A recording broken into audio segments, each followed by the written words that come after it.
Hi, welcome back to Ruby's Room. It's my show on the web, part of the BBC Headroom Campaign, where each week I talk about another mental health issue. This week we're talking about social anxiety. Now, it's the second most common anxiety disorder after panic attacks, and it usually happens in your early teens. Some of the symptoms include being fearful of meeting people or social situations. Now, you might also avoid shopping, can you believe it, or talking on the phone. If it's really extreme, you cut yourself off from people in the outside world.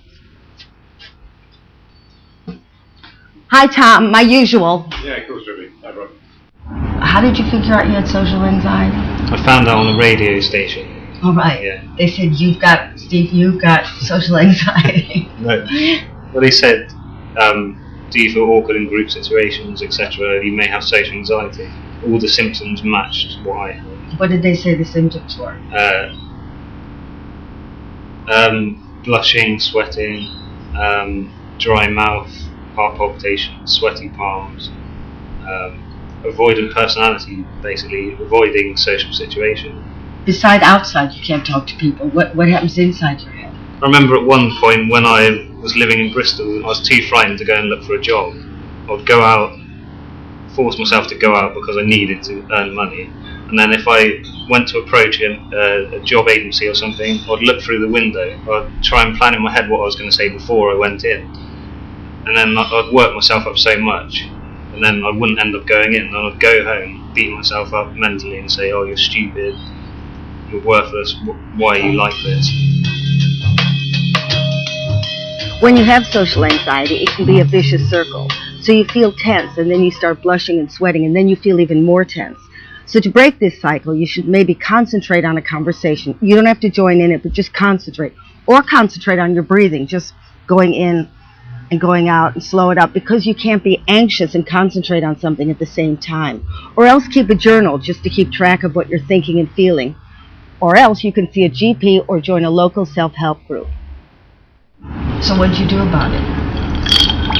Well, I went to a self-help group it was 2003, 2004. It took me about 3 years to get the courage to go. That's how hard it was for me. I kept saying to myself, I'll go next week, and then next week never came. Well, it did come 3 years later. And I went to a self-help group in Bristol where it was at the time. And I made one of my best friends, Emma, at that group. So we connected on both having the same thing, and we support each other through it. So it's good to have someone who really understands what you're going through. Yeah. So I'd recommend anyone who has social anxiety to get in a group. Do you think this happened because of your parents, or you think you were born like this? Or did something happen? Actually, I think there's a lot of different contributing factors to it. I'm adopted, and my grandparents brought me up basically, but I see them as my parents. My real mum is called Colette. She had me when she was 18, and they couldn't cope. So is Colette anxious? Yeah, she is very. Yeah. Right. And my real dad, Dave, is very anxious. Kind of, some of it is genetic, in my opinion. Yeah. And conditioning from the environment as well. My mum being overcautious with me. You mean your adopted mum? My adopted mum. She used to say, be careful of this, be careful of that. So I viewed the world as an unsafe place. The situations that trigger social anxiety include meeting new people, being the center of attention, receiving criticism, and meeting people who are in authority. Will you shut up? I literally only told my mum about social anxiety 2 days ago. Did she believe you? 2 days ago? Yeah.